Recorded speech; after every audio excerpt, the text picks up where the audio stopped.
Hey, this is Gina Grad. Hi, this is Teresa Strasser. Hi, everyone. This is Mike Errico. Hey there. This is Casey Cavalier. I'm Rocky Rose. And you are listening to The Jay Franzi Show. Lucky you.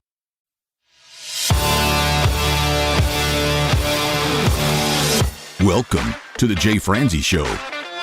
A behind-the-curtain look at the entertainment industry with insights you can't pay for and stories you've never heard. Now, here's your host, Jay Franzi.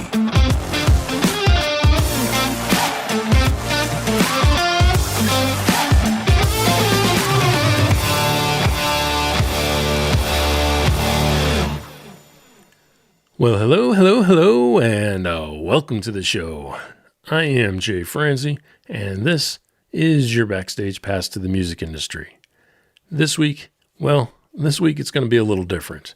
I've asked my good friend and fellow engineer Jenny Wick to join us in talking with singer-songwriter recording artist Mike Errico.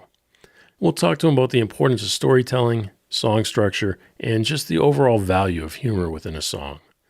Now, Mike, he's been on the show before, episode 9 if you're keeping track, and I can't wait to talk with him tonight. So if you would like to join him, comment, or fire off any questions, please head over to jfranzi.com. Now, let's get started. Mike, sir, how are you? Hi, how you doing? Very, very good, sir. We are so happy to have you here. Very happy to be back. People seem to like you for some reason, so we figured it's not often that I get re-invited to. Yes, don't usually come back. I'm usually a one and done kind of guy, so it's nice. It's nice to be here for a second time. Well, it is good to have you, my friend. Thank you. This is a good show. Glad to have you back. Thank you. Well, we are going to jump into songwriting tonight. You've written a book. You teach at some fine institutions, so we'd like to get some of your opinions. So if you don't mind, let's just go ahead and start off with storytelling. How important is storytelling to the craft of writing songs? I think it really depends on the type of song you want to be writing. I personally think that that's a great way to get a song over, to have a narrative, because it gives an arc, and a good story needs an ending, and you need to hang around for the ending. Getting people to hang around is kind of an issue. It's a little difficult. So having a good story is a great way to do it. But there are other ways to write. I mean, how important is it? It's very important if that's the thing you want to do. There are lots of other ways of going about songwriting, of course. A lot of ways are emergent in a way that is like when you write songs and you have a melody and you just start mumbling words and it begins to emerge and vowels begin to arrive and then words come from the vowels, and like, at the end of the day, you might not really get a story per se, but you might get a series of images that are provocative enough to create an arc in someone's brain. So lots of people do it that way. I guess you could call that storytelling, but it's like different type. Who knows what the story is? It's a much more abstract sort of journey. Well, that's a good point. Do you start off with music before lyrics then? Yes, I'm just finishing an EP, and I definitely tried to do that. Before I was very lyric based, and I was like, you know what? I'm gonna give this other thing a shot. So it was a lot of fun to just like start with melody and then just have things emerge. What happened was the stuff that I was reading, like the books I was reading, began to sort of like bubble out into these lyrics and into a series of images that were really sort of like unexpected. So it's a very unexpected record, or EP, whatever you want to call it. So it's like, switching it up. So I switched it up this time, and I got some really cool kind of surreal stuff. I'm always kind of surprised by it now as I listen back to it. We're not quite finished yet, but like, I'm always like, where the hell did that come from? And now I sort of know it was the books. I was reading like Murakami. So his stuff is very sort of like, people can walk through walls, and like, there's a lot of like that kind of stuff. Ocean Vuong, who's a poet turned novelist, scanning my my books library. Here. Dennis Johnson, amazing. Dennis Johnson. There's a book called Train Dreams, crazy. And I just read constantly. So when you read constantly, and then you start doing like this like Rorschach test of your own brain, like stuff comes out. It's really kind of weird. Well, I've written several songs in the past, and I always start with the lyrics first. I've never started with the music first. Yeah. I mean, that's my thing. I'm not as good of a musician to start musically first, but Yeah. I always enjoy doing the lyrics, and to me, that's another thing. It's always based on inspiration. So I'm always inspired by something to write about something. So I can see how you can get inspired to write lyrically first, but how do you get inspired to write musically first? It was really weird. One thing I tried, which was interesting, was I tried different types of guitars. I have lots of different types of guitars. So like the one that you can see in the back is a real old sort of Gretsch. But then like I have like a baritone or a ukulele. I have ukulele on this album, and like just having those different tunings. I like different tunings as well. So I tried to start with melodies and like have the chords follow the melodies in some way. And then the lyrics would come after that. Totally opposite of what I used to do. I was like, hate this girlfriend, going to bury her, going to use the details from the story, and that's it, Well, those are the songs I love, by the way, just throwing that Those out are there. fun. I mean, they're really fun, right? But they're very much a thing. And I was like, you know what? Let's try a different thing. I don't know. Like almost as a challenge, I guess. Here's another thing I tried to do. I tried to write in different registers of my voice. So I tried to do like low stuff in my voice. And like my voice isn't like super low. The lower I went, it's like sort of the gravelier I got, but then the story got weird, because you can feel that I'm like, I don't know, and almost like some of it like almost has like a hungover sound or like a ghost like kind of sound. And it's a different storyteller, right? Telling a different type of story. So I tried it. It was hellacious in the studio because I couldn't hit my own notes. They were low, so I was digging. So you literally wrote out of your range.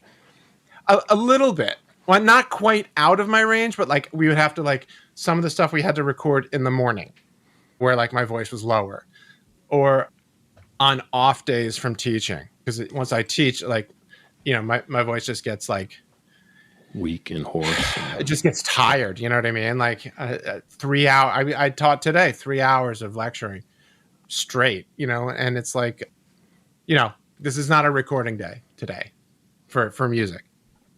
So when you're creating the melodies, like you're saying, is there some sort of technique you have, or do you just come up with a progression or something that inspires you? I tell my students to make a playlist of songs that they love and they can't live without, because I think inside those playlists are clues to what's going to eventually emerge from you. And that can be lyric, it can be a songwriting approach, it can be song form, but it can be scales, like literally could be scales. And one of the songs I co-wrote with Ben Mink, who is best known, I guess, for working a lot with Katie Lang, did the Ingenue album, which went crazy or whatever. But he told me to search my own roots, right? Like, don't be digging into like Stevie Wonder because you like him. You know what I mean? Like, that's not your roots. Like, what are your roots? And I was telling him that like Southern Italian, and then I looked into Southern Italy, and it turns out that Southern Italy, and Sicily in particular, was owned by Spain for a long time. So like flamenco stuff, those types of minor scales, that kind of stuff, that's what came out. So that's where I would start, and then I would move forward sort of from there. So that's sort of the journey. Was that too long? That was probably too long. No. That's where my family's from too, by the way. Both Southern Italy as well as Sicily. Right. Me too. That must be the connection. And that's why we're cousins? No, that makes sense. I guess that might be what. We very well might be.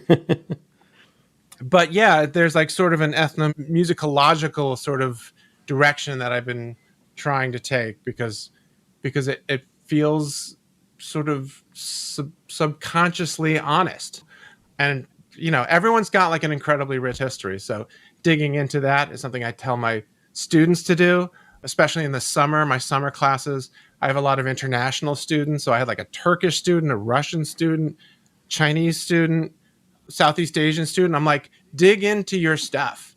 And if part of it is a verse or a chorus in your either native language or second language, like absolutely do it. Incorporate that kind of stuff into your songs and into your bag. Well, some of the biggest hits commercially right now have been like that. Oh yeah. I have a great former student. His name is Michal Tamer, Tamer. He's just blowing up, and he's like Saudi. And a lot of his stuff is, God, it goes in and out, but like you get a lot of the Eastern sounds, you know. I have another former student. Her name is Ria Raj, and she just said it very, very honestly. She's like, I want to be like Beyonce or Ariana Grande, but I want to use Eastern scales. And like, that's what she does. And just that itself creates a whole personality. Does that translate to commercial music? Absolutely.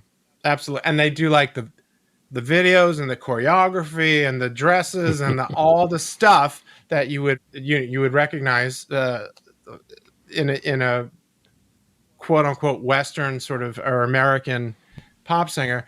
But, you know, it comes out like an accent, which comes out differentiated. You know, it comes out something individual, you know, which is cool. It's really cool. Sounds very That's awesome. cool. Yeah. Yeah. I'm going to have to look them up after we get done tonight. I'd make you a list. Yeah, I would certainly make you a list. I definitely keep in touch with as many of my former students as I can because what they're doing is just so cool. Yeah. Well, if you send me links, I'll put all that in the show notes for sure. Oh, sure. Absolutely. That's easy. Yeah, I keep running playlists of all different types of music. I do it by like release date, but I also do it by just like genre or playlist, or there's one called like songs for roller skating, and it has and that kind of stuff. And that's like sort of like, it's like kind of updated disco, like 70s disco, but it's, you know, it's updated. So like people like Blue to Tiger, who's kind of blowing up now, and others like her are kind of doing that because it's fun. Disco is still fun. Dancing is still something people do. You know what I mean? Mm-hmm. I used to work in a roller rink when I was a kid. That memory's been so far away from my head. Amazing. But I remember it. Yeah, now. you know, I think of it like in Central Park in the summers, they still have it. There's a little clearing, and they'll put a DJ booth in the center of this sort of clearing, a paved clearing, and people will roll around it with the big fat wheels. It's like no rollerblades here. It's like the old, like with the, you know, old school rainbow skating. laces and all of that, and the short shorts and the whole thing. It's really kind of cool. Bringing it back. Yeah. Absolutely. It's good time. So are there different song structures, and what are their impacts? There are a few main song forms.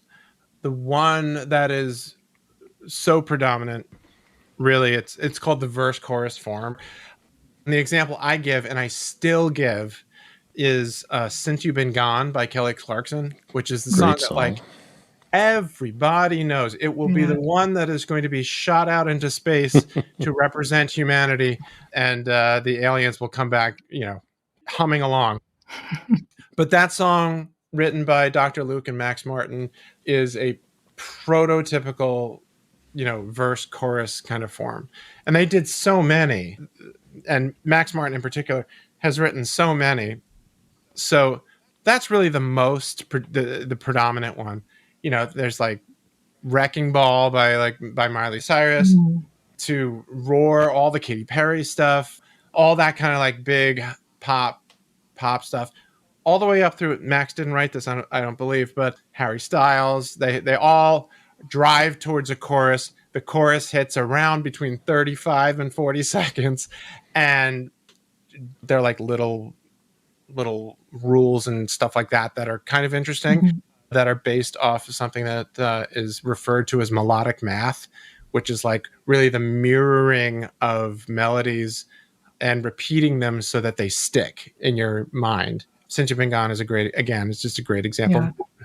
Yeah. Super catchy. Unbelievably catchy, right? Because it just grabs the human brain. And it's never been different. If you think about it, 30s, 40s, 50s, 60s, all those places, the technology back then to the technology now, the difference is unbelievable. You would not be able to conceive of what the studio is now if you were back in the 40s or whatever. But song forms are really stubborn and they've really stayed. It's really because like the human brain really likes certain things. It likes the puzzle nature, the ability to solve problems and solve sort of rhythmic puzzles, especially when they repeat, but they don't like it to be boring. So there's variation that has to happen. Yeah. We see that in algorithms like Facebook and such, where they will give you repeated information, but it will not be 100%.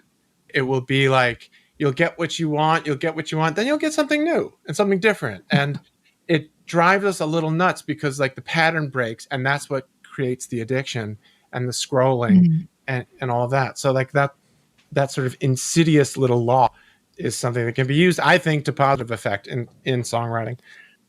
I seem to throw that in there in production. So I do that when I'm mixing songs. I try to take a typical verse chorus song that would have repeated melodies or repeated instrumentation, and I change it up and try to make the different instruments step out in front, or come out maybe with a little bit of a different tone to it. Right. So I think that helps as well. Variations on themes are really interesting. I tell my students, it's like, it really depends on like where you want to fall on the line of solvability. So it's like you have Kelly Clarkson's on one side. Since You've Been Gone, very solvable. By the third chorus, you can sing the chorus. You can join the band. You can probably sit in, And then like all the way to the other, there's very, these long, like 45-minute DJ sets or very artful stuff where you just get lost and you don't know where you're going. The song is in control, and because you can't anticipate it. There aren't enough puzzles to solve. There aren't enough patterns to recognize. And that's where you get like the Radioheads of the world. And I don't know if I feel like Radiohead keeps getting better. And I feel like their last album called Moonshaped Pool is just so gorgeous. And I never know where the song is going. I've heard it a million times. I can't even tell you where the one is. Like, I can't even tell you what the time signature is. And that's the great part about it, because you're freed and you're on just a completely different ride. So that's why I sort of tell my students, I'm like, do you want to be solvable? Do you want to have that 500-foot home run? Or do you want to have like the 30 fans who will literally kill for you? Like, those are the different rides that you can take, I think. All within that one form, right? That one sort of verse chorus form. It's really cool. Do you have a preference for yourself? Yes. What I did with this new one that's coming out was like, I wanted to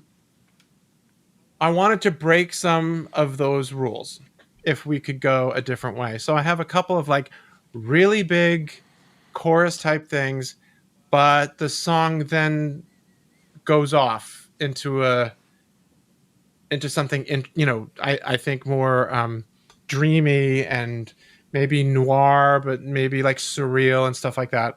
So I have one song that's like absolutely like pop song, bing, bing, bing, bing, but the outro goes. And I'm like, oh my God, I'm breaking.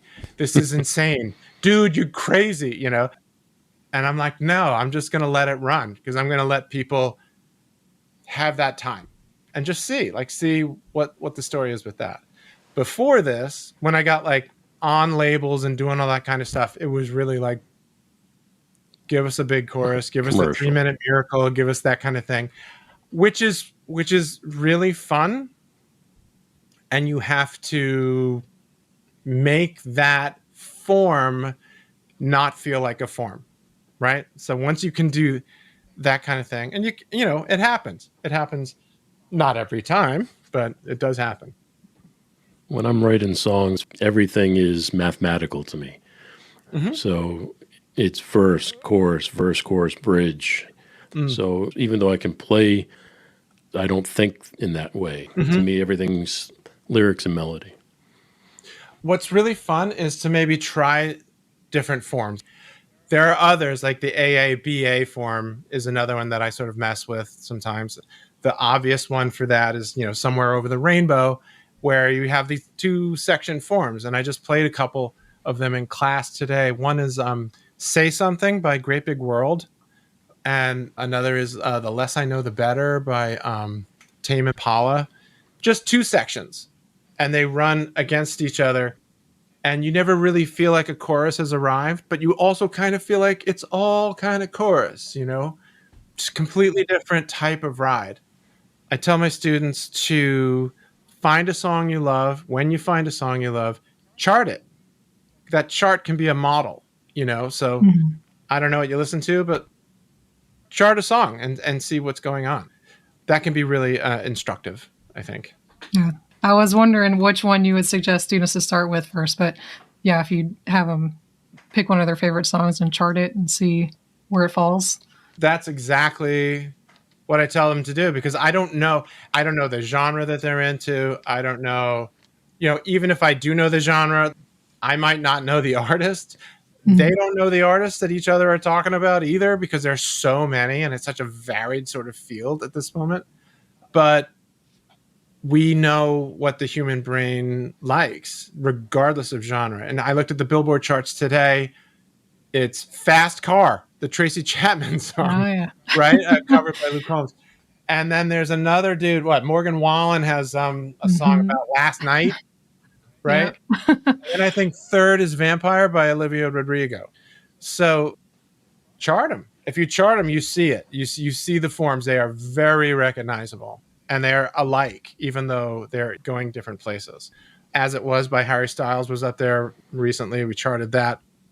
It opens with a half intro instrumental chorus. Other than that, it's the whole thing.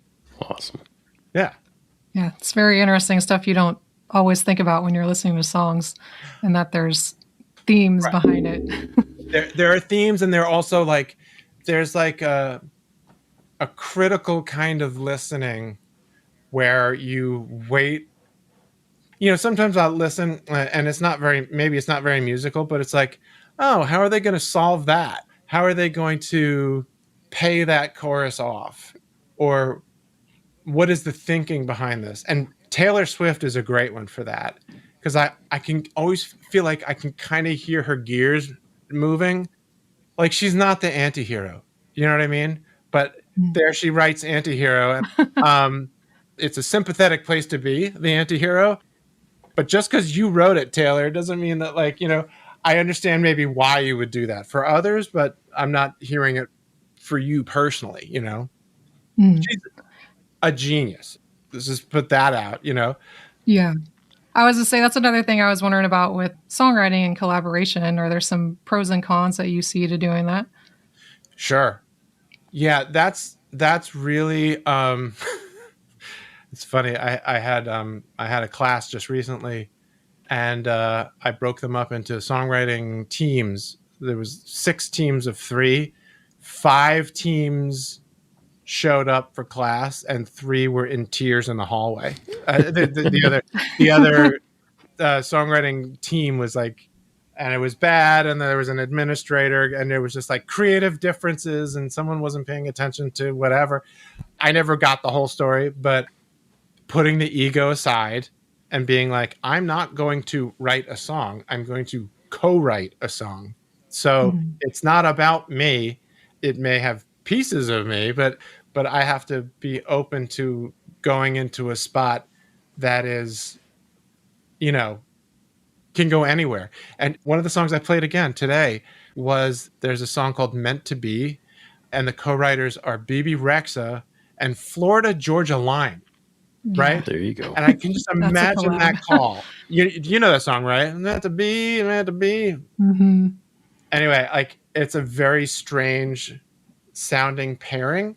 Well, they're great writers, though. They're great writers, They right? made it work. They made it work, and it wasn't Florida Georgia Line, and it wasn't BB Brexit. It was The Third Thing, which is the combination of the two of them, and it really works. And I also played Timber, which was Pitbull and Kesha, right? And they came together, and it kind of sounds like one, and it kind of sounds like the other, and it's just a great co-write. It's just really cool. I'm sorry if I'm running off at the mouth, but I hope you guys have seen the Beatle documentary. I've seen the first 16 hours so far. I'm waiting to finish the rest. Right. I've added it on the list after hearing you guys talk about it before. It's so crazy because part of it is the length of it and like the avenues that are fruitless that they go down, and then the areas that are just like, oh, that's part of, something, you know what I mean? Or part of like That eventually turned whatever. into this. Right. That's the bridge of come together, but they don't know it yet, Right. And so they're like literally like working it out and then looking for lyrics by like flipping through magazines and like, oh, there's a line. And you're like, this is like basically watching the Bible being written. You know what I mean? And you're like, they don't know what it's going to turn out to be. They don't know the genius that's coming out here. Holy crow. So cool. Yeah, but because it's also serendipity at the same time. And then there's like Ringo talking about it in an octopus's garden. Right. You're just like, It's like, okay, that's going to be a thing as well, where does this come from? Oh, it's so crazy, right? It's super crazy. Well, let's talk about that for a minute, because I've told you this before, that I find your lyrics to be incredible. I really like the stories that you tell, and I like some of the humor that you put into them. And to me, lyrics can be inspirational and so forth, but how do you find the piece to write lyrics that resonate with people? Well, part of that, I think, has to do with like your artistic voice.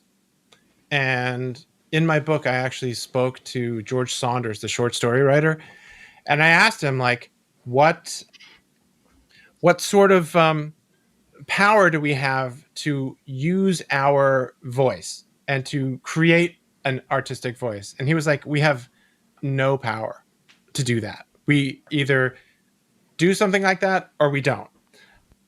So I feel like if it resonates personally and you are in your voice, whatever that is, you have the greatest odds to resonate sort of in a larger sense.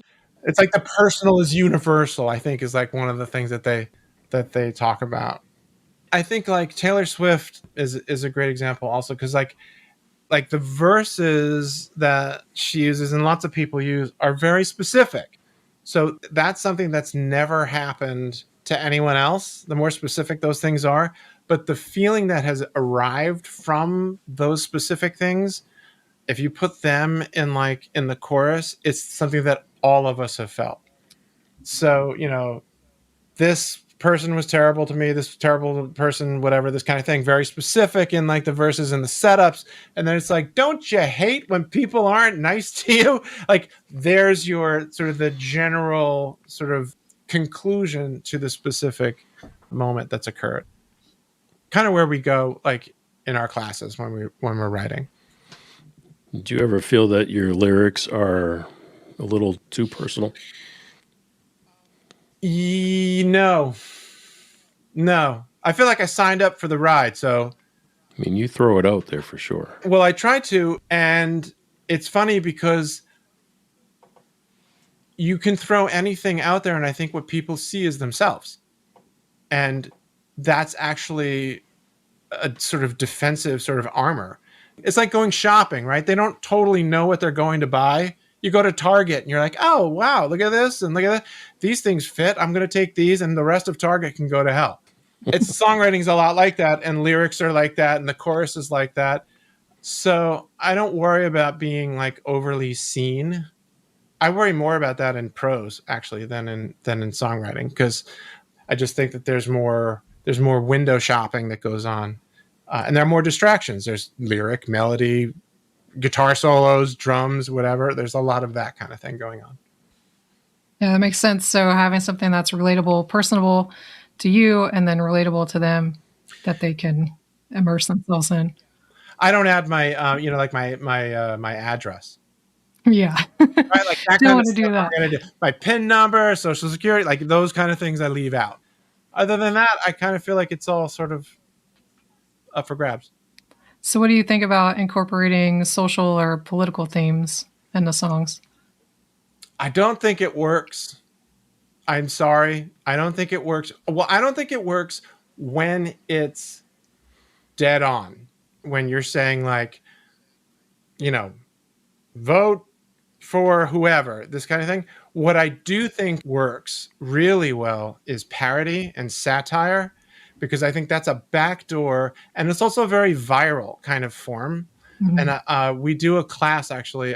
One assignment is to do a parody song like that, and to find the way into something very, very serious by making us laugh about it at first. And one of the videos I use as an example is from Spike Jones from the 40s, like the original Spike Jones, who did a couple of songs that charted about Hitler, right? And so it was this idea about like making fun of Adolf Hitler and the Axis powers and all this kind of thing. And it was like very funny, and he had like, these little like raspberry sounds and goofy trombones, like that kind of stuff. But what it was is, if you're making fun of the scariest person on earth, Yeah. we know that the scariest person on earth does not have total control of the situation. And so that kind of parody and that kind of satire of that person is empowering. And it was empowering to Americans. And they used to play his song before films in movie theaters to drum up funds for the war effort. And it's on YouTube. You can check it out. It's I think it's called Der Führer's Face or something. And yeah, Spike Jones is who was a kind of a star back in the day. I think he had a TV show, and he was a big composer, but he did very funny songs. And so that is one thing. And the tradition goes all the way to like Bo Burnham. I don't know if you've seen like the show Inside. Welcome to the Internet. Like there's a song called Welcome to the Internet, and it is brutal, but you're laughing, but you're kind of not laughing, because what he's saying is, he's just taking Jeff Bezos and dragging him. But if he just dragged Jeff Bezos in a song, like it wouldn't have the same, it wouldn't have the same power, wouldn't have the same virality as well. I wouldn't be talking about it if it weren't also funny. Right. Humor is what drives it home. Yes, I think so. And if people are laughing, it is shocking what you can say to them. It's incredible. Comedians get away with that for years. Murder. Yeah. I've been watching a few comedians lately that I really love, but if you just took the transcript of what they're saying and put it out there, it would be brutal. Yeah. Dave Chappelle, when they're on stage, they're making people laugh. Oh, it's crazy. Even Matt Rife, I know Jenny and I talk about him all the time, but he's out there, and some of the things he says on stage are just brutal. Yeah. You can't just say it straight. People laugh and Right. I used to love, well, I still do love Chris Rock. Some of the stuff that Chris Rock would say, like, you would not know whether or not laughing was appropriate because it was funny, but wow. And Bo Burnham's like that, I think. I heard Tom Segura did a joke about Ted Cruz. I watched that, and it's part of his new special, but I watched it on YouTube. If you want to check it out, think I saw repeat it here, but it is funny. He's like walking down in his neighborhood. Yeah, walking down the street. Right. All of a sudden, he meets up with Ted Cruz. Crazy. That's it. I'm not going to tell you who I met. Yeah, right. he may or may not be a senator. It's really good. Yeah. Yeah, but if people are laughing. At the end of it, and it may or may not be Ted Cruz.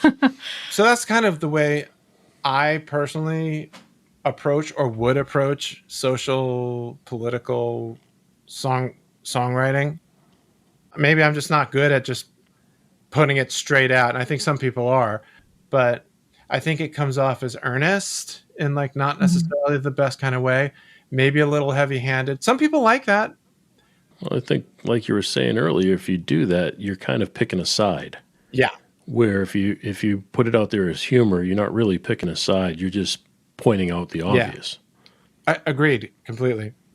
We've had some hilarious songs and also really just crushing songs at the same time. So it's exciting. It's fun. It's fun to try and weave those two things together. You talked about Kelly Clarkson earlier. Can you tell me like how important in a song like that the hook would be? Oh yeah. Well, there are all kinds of hooks all over that song, and if you go just line by line, it's insane. I could say, like, the first verse is, here's the thing, we started out friends, it was cool, it was all pretend, yeah, hook, since you've been gone, title setting, you know. So the first part is this sort of conversational pulling in of the of the narrator and the conversation. Then you get that yeah, which happens all over the song, and then a title setting, which is placed at the end of every verse, the top of the chorus, and the bottom of the chorus, and 3 times at the end of the song. So it's just like, if you don't know the title of that song by the time the song is done, I honestly don't know what to tell you. You know, Yeah. it's just impossible. Another thing that's interesting about that song is that the verses happen. This is a melodic math thing, but like the verses happen after the one of the first bar, right? So it's like, one, here's the thing, right? But the top of the chorus starts before the one, right? Since you've been gone, and it hits on the one there. The idea of placing things after the one gives it like a casual sort of feeling, and you get that in verses, and you work this sort of casualness out. But if you hit on the one, that's a very powerful statement melodically, and if you go before the one, it gives a real urgency to it. So like the hook itself is super urgent, not only because of what it is, and not only because it's also the title setting, but it happens before the one like that. And that's kind of this cool little, you don't notice it until you notice it, you know. Never mind the fact that now I'm going, but like, since you've been gone, We wound the them up. title is like a leading title, right? Since you've been gone, something happens, right? So what happens? We don't know until the chorus. Since you've been gone, I can breathe for the first time. So like, the chorus, not only does it give you that huge hook, but then it also gives you the answer to the title right in the first line of the chorus. So it's like this, it's kind of a miracle. It's a bit of a miracle of pop songwriting.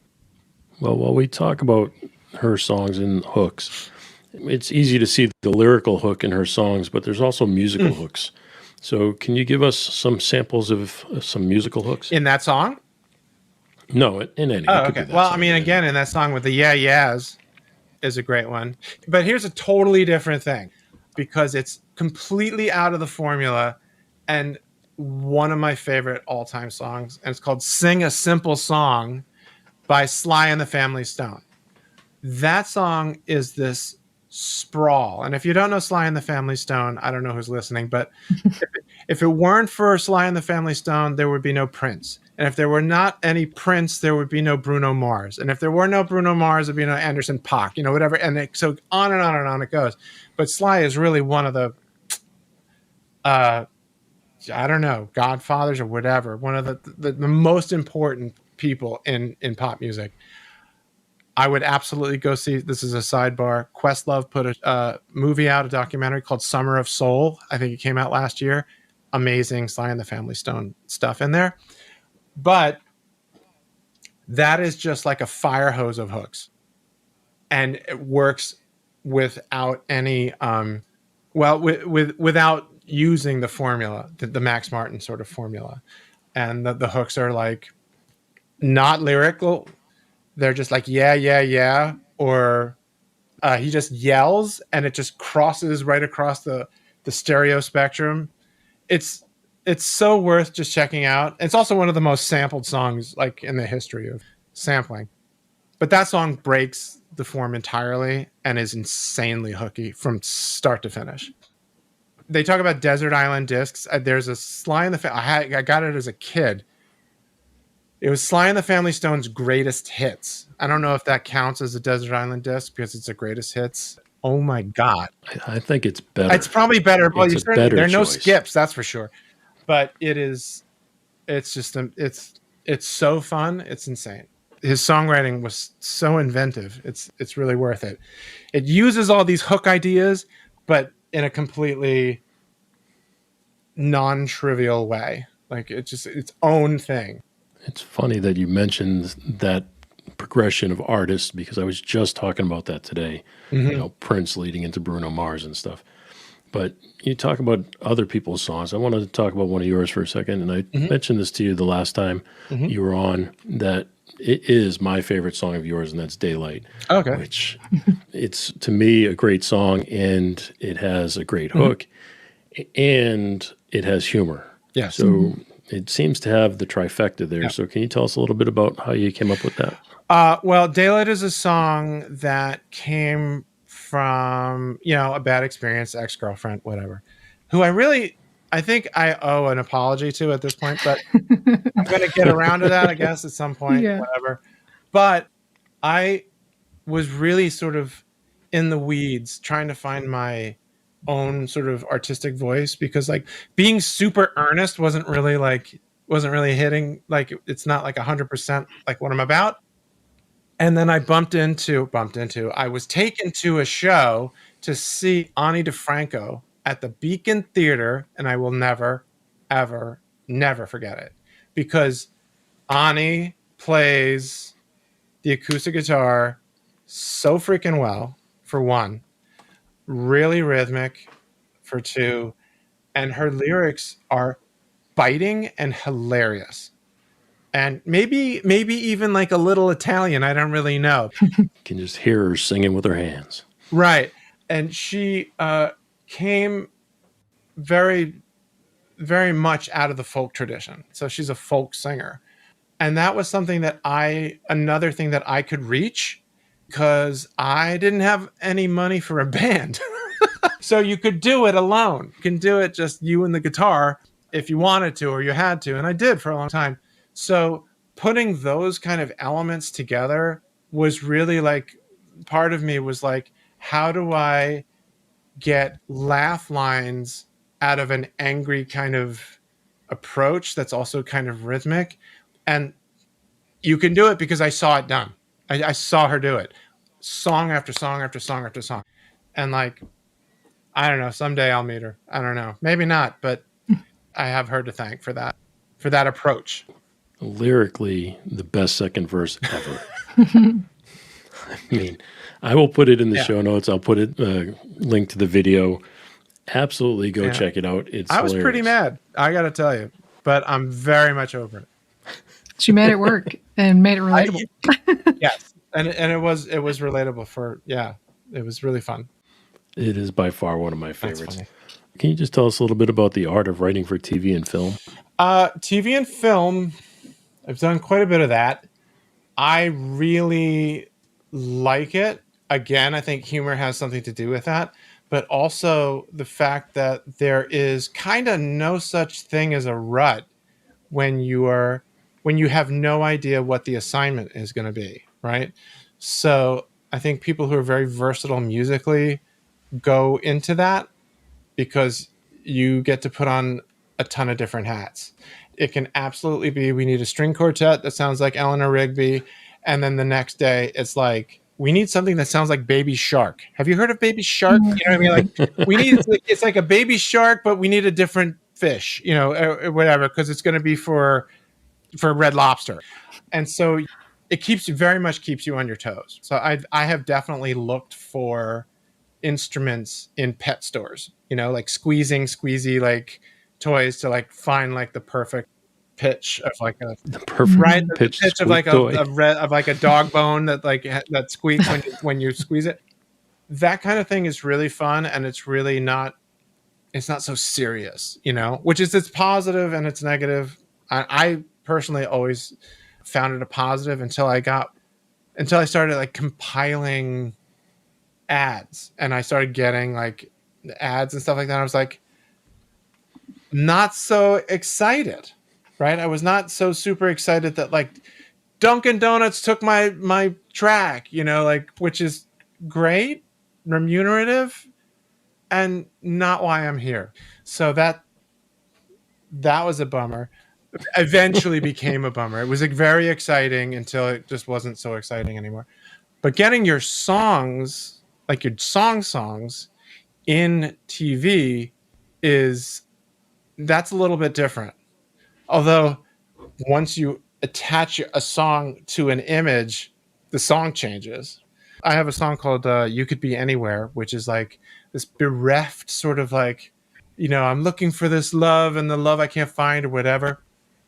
And it was used on 16 and Pregnant on MTV, I guess it was, or whatever. My wife's favorite. Where like someone's baby mama brings the baby to a graveyard and points at the headstone and says to her baby, "There's your daddy." And it was like the darkest moment ever.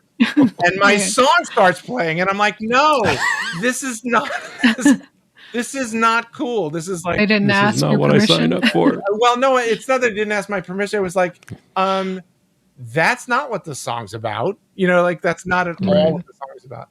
And there was another, I was like really excited because Shameless, the show on Showtime, took a song and I was like, oh, Mom and Dad, this is going to be great. Like a song of mine is going to be on Shameless. It's going to be awesome, whatever. William H. Macy, whatever. So we're watching the show, not happening. Finally, there is this completely raunchy moment with like three people are like getting out of bed and they have like kind of just destroyed themselves sexually and they're just like exhausted and they're holding their backs and like there's like sex toys like bouncing out of the bed and everything else and I'm like, oh god, No. The worst Forever part. with your song. this is not good for my reel. You know what I mean? Yeah. Well, you talk about that. I wrote a song. It was just a sappy love song, just a typical ballad. And it was picked up and used in Saturday Night Live. And John and Paul from the Beatles are sitting at a piano and they're acting as if they're writing a song. And come to find out, they were talking about opening a fried chicken joint. Oh my god. And it's my song that they're using to write. And I'm like, no, not at all what the song is about. But I know it's hilarious. There's just one more that's crazy. Like I did one, it was like a 50s striptease kind of thing. And it was like, old timey jazz. And I got like a trumpet player who plays like Bubba Miley, like, like it's all that. You could picture like pasties and whatever, like 50s stripping, like a burlesque, Pasties and it felt tassels. like it was like a burlesque thing. And I was for a TV show and the show was canceled, whatever. And then, so this thing goes into a library. And now in Real Housewives, in the Real Housewives series, whenever like one of the Real Housewives like comes out of a fitting room with like some sort of hot number that they're wearing and that's like looks terrible or whatever, my song plays and it's like, and I'm like, this is insane. It's a really surreal kind of moment. Not what you envisioned when you wrote the song, huh? But once it leaves your I hands, can't picture you watching these shows. once it leaves your hands, it leaves your hands. Then it could go viral in other ways. It goes viral in lots of different ways. Like I feel like it happens in the other direction as well, where like something like, Jack White had like a Seven Nation Army, and that became a soccer chant at a European soccer team. I don't know, I forget which one, but like when they win, they play Seven Nation Army. Songs like We Are Family. It was the theme song for the Pittsburgh Pirates, for the baseball team. Like you just never know. And that's kind of the fun of it. So that's TV and film. Like it's like you crank the stuff out and you just kind of duck and just see like, is this going to work? I don't know. Well, I've loved this tonight and breaking down all the songs. It's been so fun. I would love to sit in one of your classes. I feel like we've had a class tonight. Come on down. Awesome. Is your book similar to what you're teaching in your classes? Very much so. I use the book Actually, it's the other way around. The book came from the class. And so I Okay. taught the class for about 7 years or something like that. And I was like, you know what? I should put some of this on paper, Yeah. So a lot of the stuff that I talk about is actually in the book, and it's probably more concise than I generally am on any given day. It's on Amazon if you'd like it. There you go. Definitely going to get a copy. All right, folks. Well, we have done it. We have reached the top of the hour. We have passed the top of the hour. But if you found any value in tonight's show, please tell a friend. You can also keep the conversation going over at jfranzi.com, where you can talk to myself, Jenny, or even Mike if you would like to. Miss Jenny, my friend, Yeah. where can people go to find you? They can go to jennywickfit.com.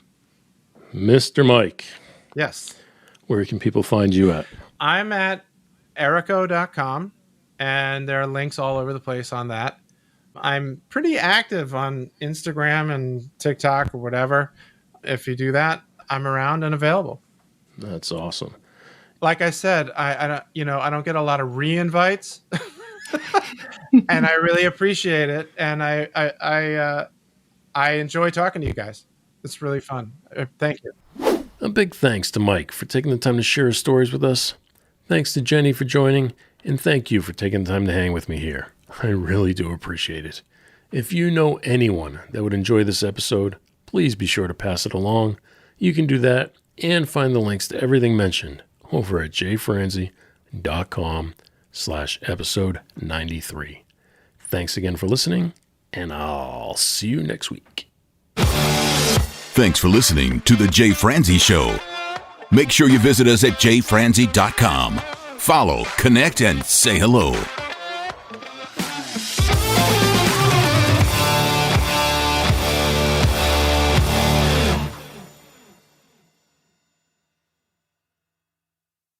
This episode has been brought to you by VR Knives, your source for 100% custom knives made by a true rock star.